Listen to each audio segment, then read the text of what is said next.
I was late to the class reunion, and I brought my son with me. Everyone stared. When did you get married? Is the mother? They trailed off, their eyes all turning to the elegant, poised woman at the head of the table.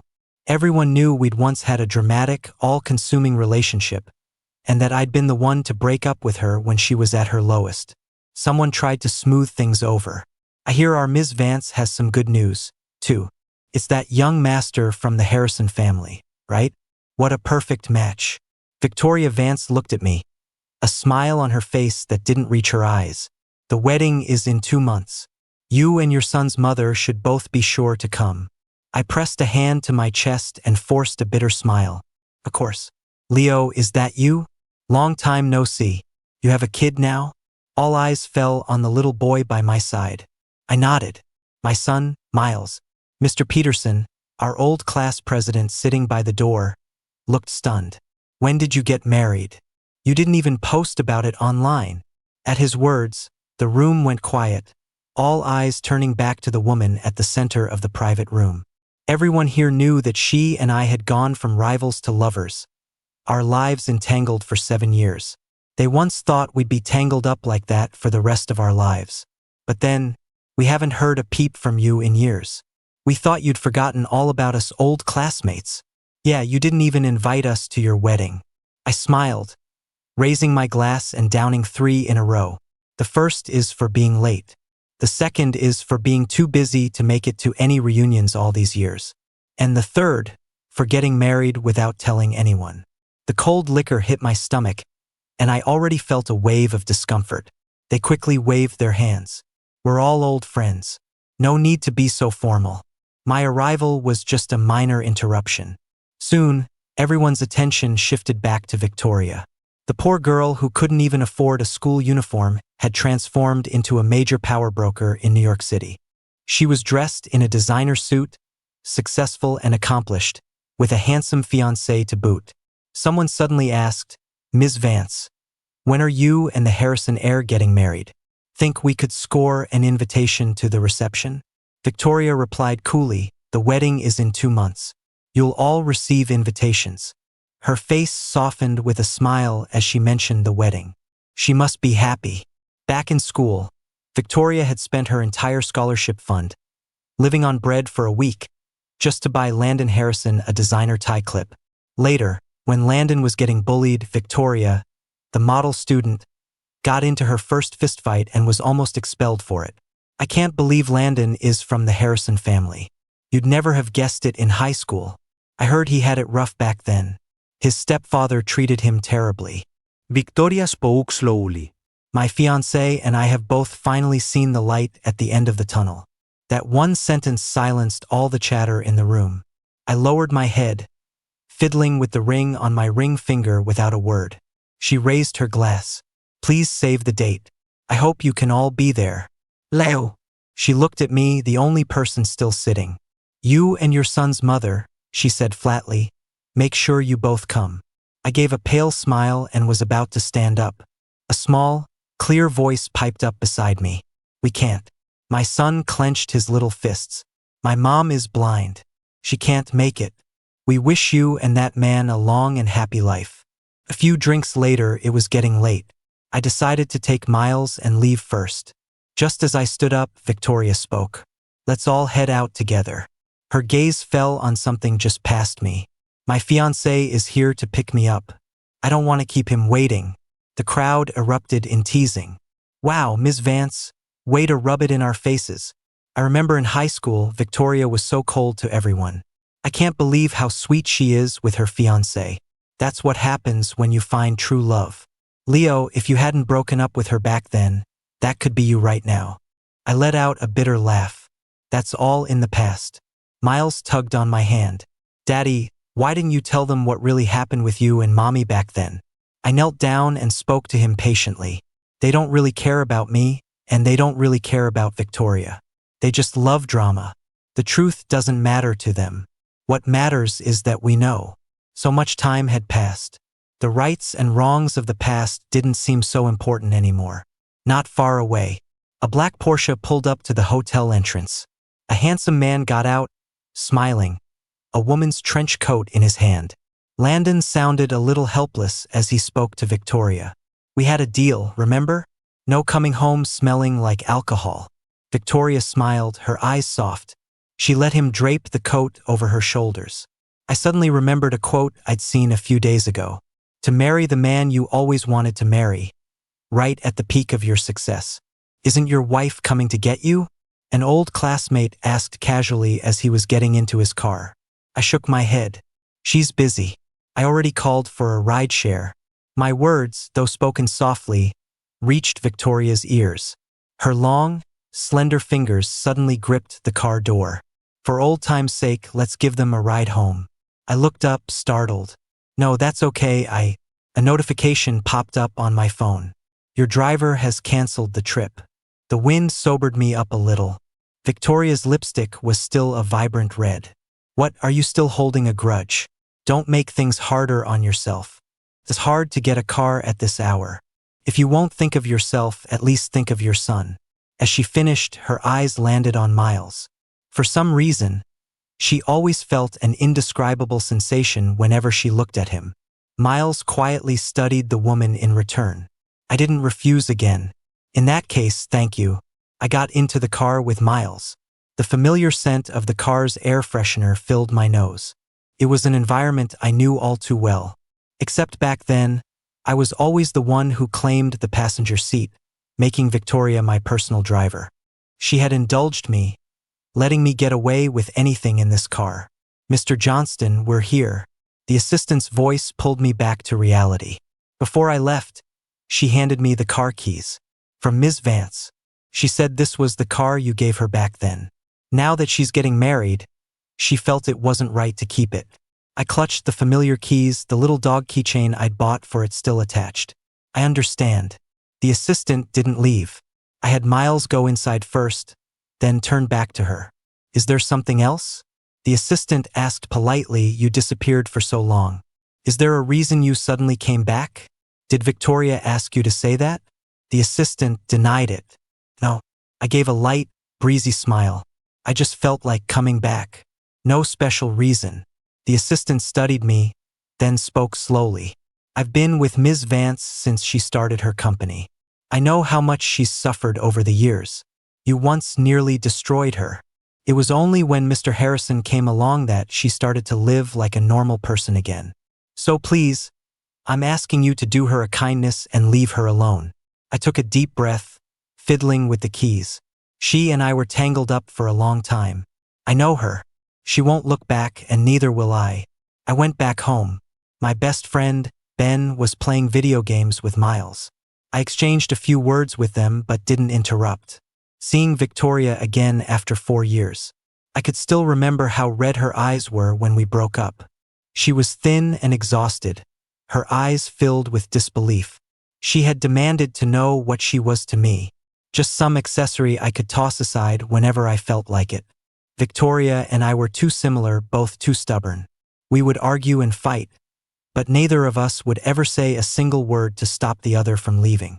After the storm passed, calmness and reason finally took over. She had said, once this is all over, let's break up. The sound of the wind conveniently masked my choked sob. No need to wait. If we're going to break up, let's not pick a time. That night, I moved out of the apartment Victoria and I had rented together. A week later, a friend of Victoria's called, furious on her behalf. Leo, do you even have a heart? Your family went bankrupt and racked up a huge debt, and Victoria nearly killed herself paying it off for you. And now that you're done using her, you just kick her to the curb? Then, she sent me a photo from Victoria's phone. Victoria was lying on the cold floor of our rental, her face pale, her lips purple, her body covered in bruises and blood. She's completely reckless. To do this for a man like you, to keep being a human punching bag to earn money for your debts even after you broke up. So that's what she meant by once this is all over. The stinging smell of antiseptic alcohol filled my nostrils. I fought through the sharp pain. That was her being stupid. Bad judge of character. Yeah, it was. Victoria, mustering her strength, grabbed the phone. Her voice was laced with sarcasm. Leo, the money you gave me back then, I've now paid it all back with interest. It's all over. Just like you wanted. We're even. There was a knock on the door. You're not asleep yet, are you, Leo? Ben handed me a glass of warm milk. Miles is already asleep. He looked at me, a hint of regret in his eyes. Your condition is stable now. Are you sure you don't want to try and reconcile with Victoria? Even though Miles doesn't say it, he really wants a mom. I clenched my fists and gave a bitter smile. You know how ugly our breakup was. Besides, she's about to get married. What am I supposed to do? Go be the other man? Ben sighed. You're right. It's been 6 years. You should move on. By the way, how did it go asking your old classmate to help you find a job at the reunion? Did she agree? I nodded. She did, more or less. That's good. Get a stable job first and get started on your new life. I heard the worry in his voice. Don't worry. My condition is very stable now. Something like that won't happen a second time. Thanks to my old classmate Bella, I found a decent paying job here. On my first day, the department manager, Mrs. Davis, helped me get settled. She gave me a detailed overview of the company and the department. Don't worry, Ms. Liu gave us a heads up, so we'll all take good care of you. If you need anything, just let me know. Here's the project info for our latest work. You can start by getting familiar with it. I nodded, but then a familiar figure caught my eye. A woman in a black pantsuit, her figure slender, her profile sharp. A few assistants were scrambling around her, frantically reporting on project progress. She brushed past me, and for a moment, I had no idea whether I should say hello. After she was gone, I realized with a self-deprecating sigh, she was an ex. Not saying hello was the normal thing to do. Mrs. Davis clicked her tongue and whispered, "That woman is basically our biggest client now. Don't let that movie star face fool you. The one that drives all the young guys here crazy. She's absolutely ruthless. She's rejected our department's project proposal several times already." I froze. Will my work require me to interact with her? Mrs. Davis thought for a moment. Our department has to deal with her a lot, but you just got here, so probably not for now. Why, you two have a history. I thought you were like the other young guys, hoping for a chance to get closer to her. I gave a bitter smile. You could say that. I finally understood why Bella had been so quick to offer me a position at her company. The department atmosphere was great. I learned a lot in just one day. When it was time to leave, Mrs. Davis suggested a team dinner. She said she wanted to take me to a really delicious restaurant near the office. We were all laughing and joking as we went to order. I never expected to run into Bella and Victoria. What a coincidence. Bella's eyes darted back and forth between me and Victoria. Perfect timing. I was just discussing something with Ms. Vance. Why don't we eat together? We're all old friends here, anyway. She raised an eyebrow. Ms. Vance's treat, how about it? Victoria stared at me silently. After a long moment, a sound emerged from her throat. Fine. With Victoria and Bella there, the team dinner turned into a business meal. No one spoke much. Everyone just buried their heads in their food, wishing the ordeal would end quickly. It was Victoria and Bella who did the talking, first about work, and then they started reminiscing about a track meet in high school. My colleague, a young guy named Lee, lowered his voice and joked. Ms. Liu is completely shameless. She ran in our company's relay race once, and it was a total disaster. We all had to force ourselves to praise her. But Ms. Vance looks like she's had training. I heard you were all classmates with them. Did you ever see her compete? In high school, I never knew Victoria had won awards at track meets. In my memory, she was always sitting alone in the classroom, working through complex math problems, indifferent to everything else. It wasn't until our sophomore year of college, after we got together, that we were walking past the track one day. I casually complimented one of the athletes on the field. The next day, she signed up for a race. I laughed and teased her about being so competitive. She took it as a compliment. Make sure you get a front row seat. But the day I was supposed to go watch her race, full of excitement, turned out to be the beginning of our tragedy. On my way to the track, I got an urgent call from my father's assistant. The company was in crisis. My parents had been in a car accident. A mountain of debt suddenly crushed me. I don't know where I found the courage to discuss my parents' affairs with the assistant. After the call, I walked home like a zombie. In a world plunged into darkness, I couldn't see any light for the future. That day, Victoria called me many times. I didn't answer any of them. I just sat alone in the dark house for a long time. It wasn't until the next morning that Victoria broke down the door and threw her arms around me. A mess huddled in the corner. She said she was there. She would help me fix it. From that day on, I dragged Victoria down into the abyss with me. I watched her grow thinner and thinner, the scars on her body multiplying. I lost my temper with her for the first time, telling her to stop getting involved in my mess. If the creditors wanted a piece of someone, they could just take my life. Victoria stopped me, not letting me say another word. She said that two people solving a problem was always better than one. After that, she worked even harder. During the day, she skipped class to develop software to sell to tech companies. At night, she went to boxing gyms as a paid sparring partner. In just 1 year, she paid off most of my debt. I was no longer hounded by creditors. I could almost see a future. That night, we celebrated together. Reality had worn down the sharp edges of her youthful spirit. In the fast pace of our lives, we no longer had the patience for gentle foreplay. We moved in sync, getting straight to the point without any hesitation. It seemed only in those moments, when our hearts hammered in our chests, that we could feel the meaning of being alive. Only when our bodies were tangled together did I feel a fleeting sense of security and reality. But later, I saw the driver who had hit my parents again. I don't remember what happened that day. I only remember being taken to a psychiatric hospital. They said I had nearly killed the driver. They said people like me should be locked up in a hospital for life. My attending physician was my old doctor, Dr. Evans. He said I wouldn't be able to have contact with the outside world for a while. He asked if I wanted to call a friend to explain the situation. I thought of Victoria. I didn't want to be her burden. I didn't want to selfishly ask her to wait for me. Anyone could live without anyone else. She could, and so could I. Throughout the entire dinner, I tried my best to be invisible. Bella seemed to get Victoria's unspoken wish and barely mentioned me.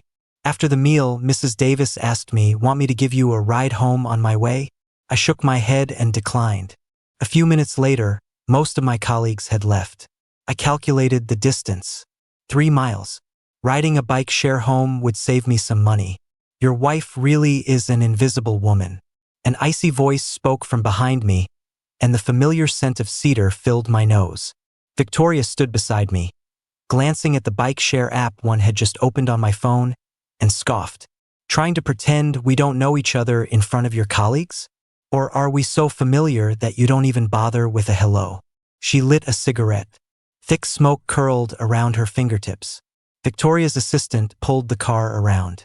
It was the same one who had driven me home last night. Her gaze flickered over me for just a second before she opened the car door for Victoria. "You get in, too," she sneered. "Either that or I stand here with you. Your choice." Halfway there, Victoria had the assistant detour to a villa. Realizing something was wrong, I told her to stop and let me out. My rejection and resistance must have angered her. Victoria suddenly grabbed my wrist, her dark eyes growing heavy. "Don't you think you owe me an explanation for what happened back then? I thought we made everything perfectly clear. Please stop the car." I struggled to pull away, but she only tightened her grip. The woman's voice rose involuntarily. "If you say it was a mutual breakup, then why have you been hiding from me all these years?" So that's what she was hung up on. I forced a smile. I wasn't hiding. I just wanted to live somewhere else for a while. My struggles were useless. I gave up resisting and looked at her quietly. "Victoria, what are you doing right now? Is getting an answer really worth making us both miserable?" Victoria laughed. "Yes. In your eyes, all I want is an answer." She let go of my wrist and told the assistant to get out of the car. With a click, the doors locked. In the heavy air, only the sound of our shallow breathing remained. "Since you left, why did you come back?" I met her gaze calmly. "For my son. The schools are better here." Victoria nodded slightly. "And his mother? Did she agree to you moving here?" "Yes. Victoria suddenly started laughing. As she laughed, her eyes turned red. Leo, even now, are you still going to lie to me? There is no one else. The truth is, after Victoria gave birth to Miles, I told her the baby had died from a birth defect. She couldn't accept it at the time, but her career was taking off, and being an unwed mother would have had a huge impact. I didn't want the child and me to become her burden. Under pressure from her family, she buried her grief in work and even ignored me, which was also what I wanted. She had figured it all out by now. She was his mother, but I didn't want to tell her the truth right when she was about to get married. I put myself in her shoes. When we were together, I wanted Victoria to be faithful to me, to not tolerate a single impurity in our love. Likewise, I didn't want to be the reason Landon, who deserved to be happy, felt insecure. Let me go, I said, each word clear and distinct. You're just bitter. Bitter that you did so much for me only to get dumped. Victoria, you just want an answer, right? Well, I'll tell you. I have never once regretted breaking up with you. Because we knew each other so well, I knew exactly where to stick the knife to cause the most pain. My whole body ached as if pierced by needles, so much so that I couldn't think rationally about what I was saying. I just wanted to push her away with the most hurtful words I could find. I couldn't stand you since high school, and I still couldn't stand you in college. Isn't it funny? I took pity on you and gave you some money, and you actually thought I loved you. My rival became my little follower, obedient and meek, someone I could summon and dismiss at will. She even nearly killed herself to save me after I went bankrupt. Tell me, wasn't that interesting? My eyes quickly turned red, but I fought back the tears. I couldn't tell what was more pathetic, me or the situation. Victoria listened quietly. She laughed coldly. Didn't you think it was fun? Then why didn't you keep playing? Does the answer matter? Can you let me go now, Ms. Vance? I pulled open the car door and rushed out into the open space, gasping for fresh air. Only then did the pain in my body lessen slightly. But the next second, my stomach lurched, and I vomited without warning. My hands trembled, completely devoid of strength. Even my vision started to blur. What's wrong with you? I pushed her away and dialed Dr. Evans's number. How did you let it get this bad? Didn't I tell you to be careful? I'm sorry to make you worry. Can you let Ben know for me? Dr. Evans glanced at Victoria.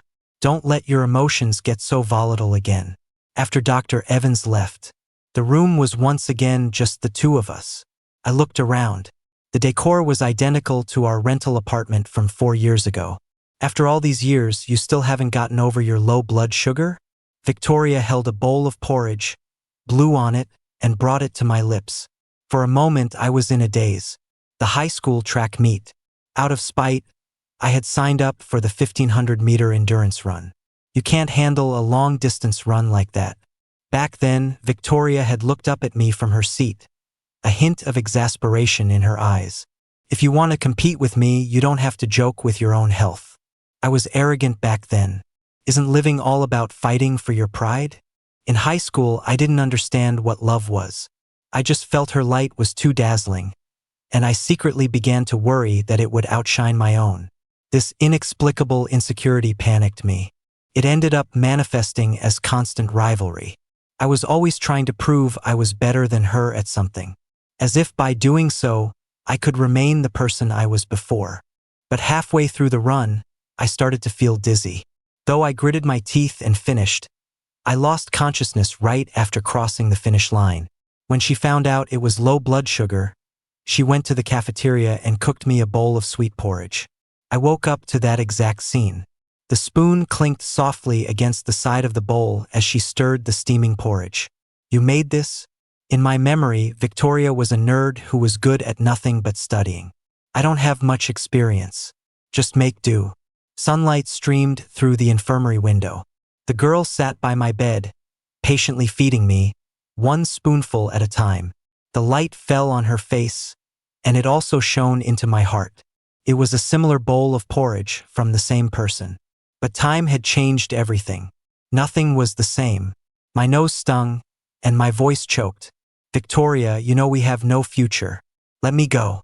You've already gotten everything you wanted. It's just because I represent your past frustrations. That's why you're losing your mind. Tears streamed down my cheeks. Victoria stared blankly for a moment, then said in a hoarse voice, "Okay." As I was leaving, Ben had just arrived. "I swear, I'm gonna slap her awake today. Does she have any idea what you—" I stopped him from saying more and pulled him into the car. The burning gaze from the villa followed me. Ben slammed his fist on the steering wheel. "What did that woman do to you? You haven't had an episode in ages. What is wrong with her? Don't be angry. Let's go home." "Thank God for Dr. Evans." Ben pouted. "Next time, call me first. I'll come find you no matter where I am, and I'll teach whoever it is a lesson for you." When we got home, Miles thoughtfully showed me the cookies he had baked that day. "You're starting at a new preschool tomorrow. Are you nervous?" Miles shook his head. "Not nervous." His small hands wrapped around my waist. "'Cause Daddy is here, so I'm not nervous. A child's innocence can heal so many wounds." "What about Daddy?" Miles looked up at me. "Is Daddy feeling okay?" I ruffled his hair. "I'm not feeling unwell." After that day, life returned to a peaceful routine. I took Miles to school every day, then worked a full day at the office. Although the company projects inevitably involved contact with Victoria, Mrs. Davis would always create a group chat beforehand so we could communicate there, which helped avoid the awkwardness of private messages. Lee rubbed his neck and complained, "Is Ms. Vance in a bad mood these days? Her feedback on this project proposal is harsher than ever. Aren't people supposed to get nicer when they're about to get married? It feels more like Ms. Vance just got dumped. What can we do? We just have to revise it. She's the one who signs the checks." I felt a pang of guilt. "My son is at a friend's house tonight. You guys go ahead and leave. I'll finish the rest." "No way." Lee was the first to object. "It's fine. Otherwise, I'll feel bad about leaving early to pick up my son next time. They always helped cover for me whenever I had to leave to get my son. They told me to just do what I could. Worst case, we'd all get chewed out together tomorrow morning. It wasn't a big deal." I opened the document and started revising based on her comments. The night sky was like ink-soaked cotton, pressing down heavily on the office building. 1 Uhr nachts. The project proposal was finally revised. I sent it to the group chat. "Revisions are complete. Ms. Vance, please let me know if anything else needs to be changed." Victoria didn't reply. She was probably already asleep. I packed my things, ready to leave. But on my way out, I discovered the company's elevator was broken. I followed the emergency exit sign at the end of the hallway and found the stairs. The 15th floor stairwell was silent and empty. The lights in the stairwell were old and broken, so I used my phone's flashlight to see my way down. I don't know how long I'd been walking. I lost my focus for a second, missed a step, and my entire body pitched forward. Suddenly, a hand grabbed my arm, yanking me back. My back hit the wall and I finally regained my balance. Victoria? The stairwell was dim, and I couldn't see her face, but I recognized her hands clearly. Yeah. Victoria responded, walking ahead of me. "Bella already called someone to fix the elevator. It should be working again soon." Victoria walked down with me in silence. She would occasionally glance back to check on me. When we reached the 8th floor, the stairwell lights finally flickered on. Bella stepped out of the elevator. "From now on, just leave when it's time to go home. Don't worry about messages from certain workaholics." I was confused. "Ms. Liu, what are you two doing here?" Bella yawned and said, "I came to get some files, and Ms. Vance happened to give me a ride. What a coincidence we ran into you just as you were leaving." Bella waved a stack of files in her hand. "Come on, I'll give you a ride home. It's this late, you should be in bed." "No, that's okay, Bella cut me off, pointing at Victoria, then at herself. "My treat or her treat? Pick one." After driving a few miles, Bella couldn't hold it in any longer. It was actually Victoria who asked me to come. I wasn't surprised. "I know." Bella rolled down the window a little. "I know it's not cool to sell her out, but I'm sick of seeing you two acting like this every day. In high school, everyone could see you two were into each other. How did it get so bad after college? Was it because of her and Landon?" I looked down, unconsciously twisting the hem of my shirt. It was my fault.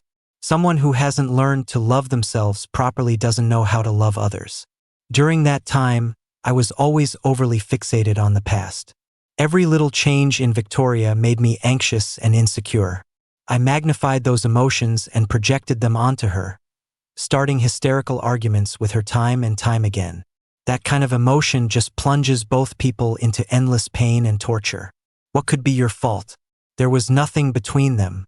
In high school, he just helped her out once, and she was paying him back.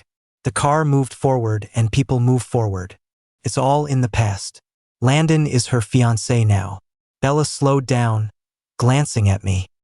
And I'm just saying, if they weren't engaged, would you get back together with Victoria? I didn't think twice. Maybe. As soon as the words left my mouth, a voice suddenly came from Bella's phone. Landon and I are not engaged. I froze, looking at the phone on the back seat. The name Victoria Vance was brightly displayed on the screen.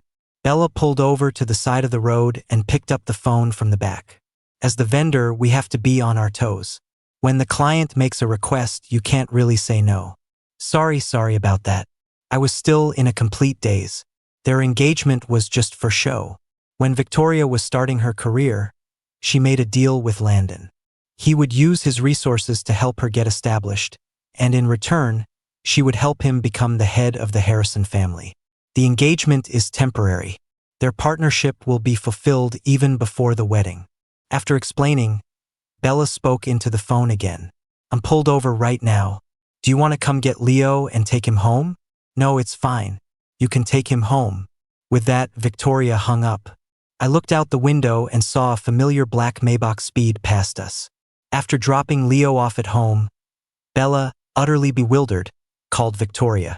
Seriously? Sis? That was the perfect opportunity, and you just let him go? You made me put him in this department just so you could see him more. You come over, fine, but you dragged me along to be your shield. Even a total simp isn't this extra. He wants to keep his distance from me. Victoria stood by the floor-to-ceiling window, replaying their reunion in her mind. Bella, he's not the same as he used to be. I don't know what he's been through these past few years. When he fainted in front of me last time, I was truly scared of losing him. I thought about just holding him captive or using our son to force him back with me. As long as he was by my side, I felt like I could pretend none of our fights ever happened. But I can't do it, because I love him. Seeing that look of resistance and disgust in his eyes would make me hate myself. I'm starting to think that provoking him with the Landon situation was a mistake.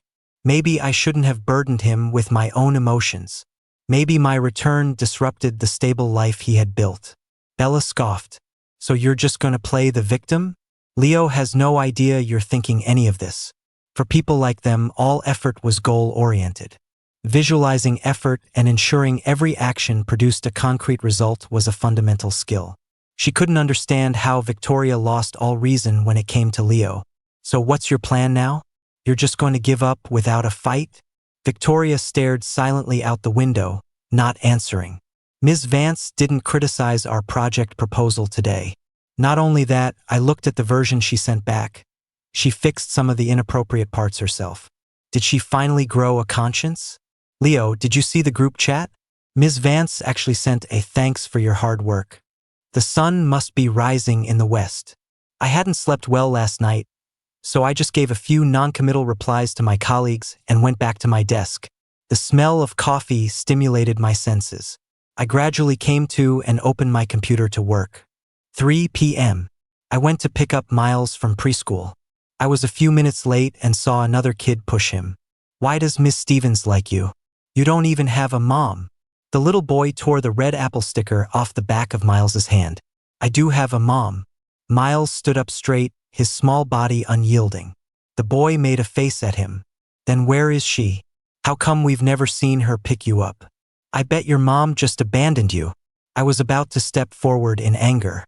But the next second, a slender figure suddenly appeared in my line of sight.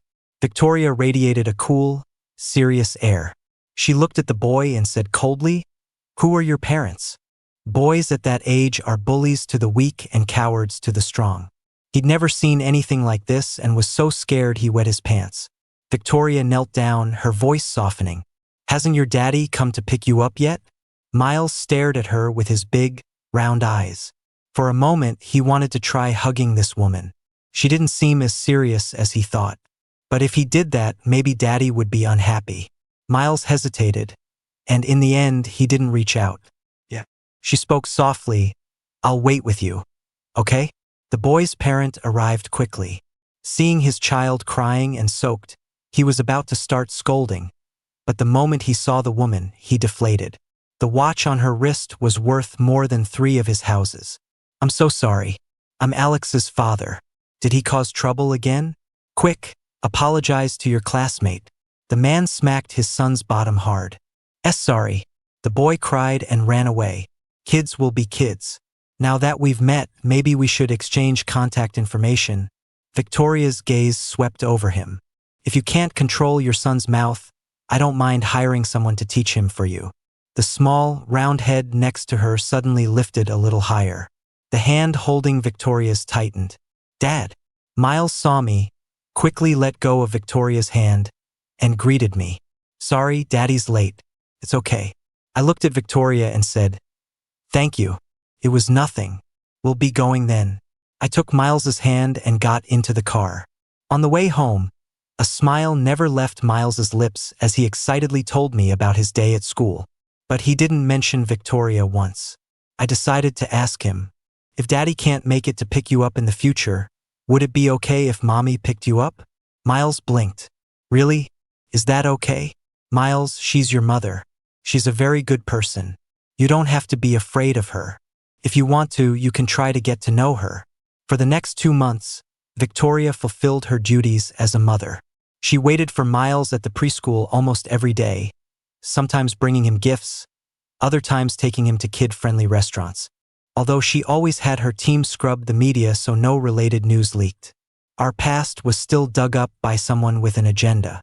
The goal was clear: to sabotage the marriage alliance between the Vance and Harrison families. Things quickly spiraled out of control. Not only were my high school and college history with Victoria exposed, but my 4-year stay in a psychiatric hospital was also revealed. Ben, worried that this would affect my condition, stayed by my side and wouldn't let me look at my phone. I don't know what Victoria is doing.